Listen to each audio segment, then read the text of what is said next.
பெற்றெடுத்த தாய்க்கும் தத்தெடுத்த தமிழுக்கும் முதல் வணக்கத்தை கூறி அவையவர்களுக்கு நண்பர்களின் அன்பான காலை வணக்கத்தையும் கூறி இந்த முறையை தொடங்குகிறேன். நான் எடுத்துக்கொண்ட தலைப்பு இந்தி திணிப்பை என்றும் எதிர்ப்போம் என்ற தலைப்பு. இந்தி திணிப்பை என்றும் எதிர்ப்போம் இந்த தலைப்பிலிருந்தே நாம் புரிந்து கொள்ளலாம், நாங்கள் இந்தியை எதிர்க்கவில்லை, இந்தி திணிப்பை தான் நாங்கள் எதிர்க்கிறோம் என்று புரிந்து கொள்ளலாம்.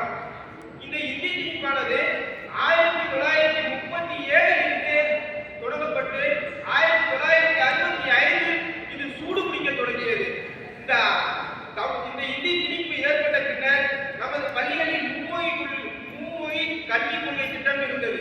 பின்பு 1967 ஆண்டு திமுக கட்சி வென்று பேரறிஞர் அண்ணா தலைமையில் திமுக கட்சி வென்று பேரறிஞர் அண்ணா அவர்கள் அந்த இருமொழி கொள்கையை நீக்கி இருமொழி கொள்கையை கொண்டு வந்தார். இந்தி திணிப்பு இன்னும் நடந்து கொண்டேதான் இருக்கிறது. இந்தி திணிப்பானது மறைமுகமாகவும் திணிக்கிறார்கள், நேர்முகமாகவும் திணிக்கிறார்கள். இந்த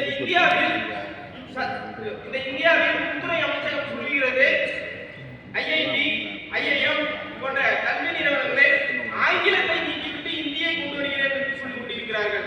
இதெல்லாம் நியாயமா என்று கேட்டால் இல்லை.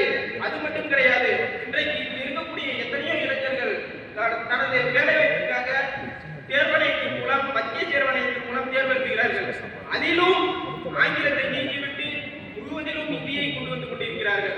இதெல்லாம் சரியா என்று கேட்டால் கிடையாது.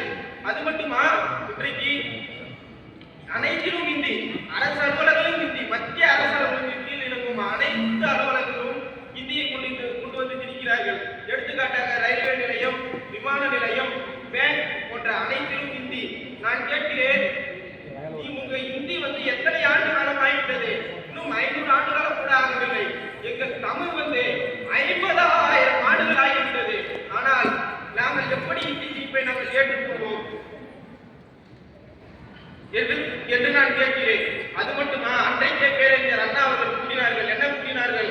மாடியில் இருந்து மலர்களை தூவலாம், மாடியில் இருந்து குப்பைகளை தூவலாம்.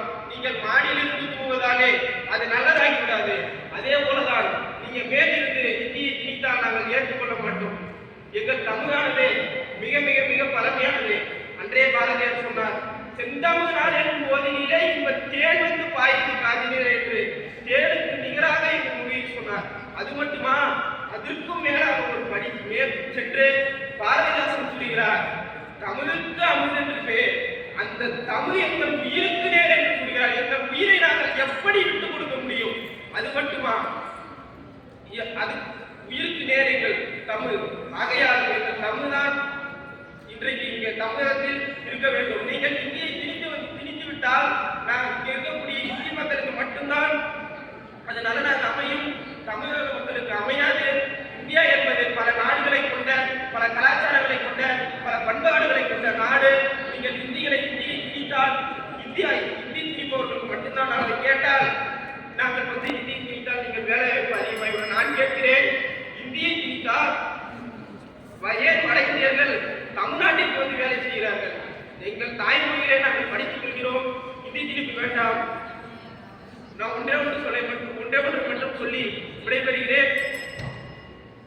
இனிமேலும் இந்தியா தாங்காது இந்தியா என்று கூறி வாய்ப்பளித்தமைக்கு நன்றி கூறி விடைபெறுகிறேன்.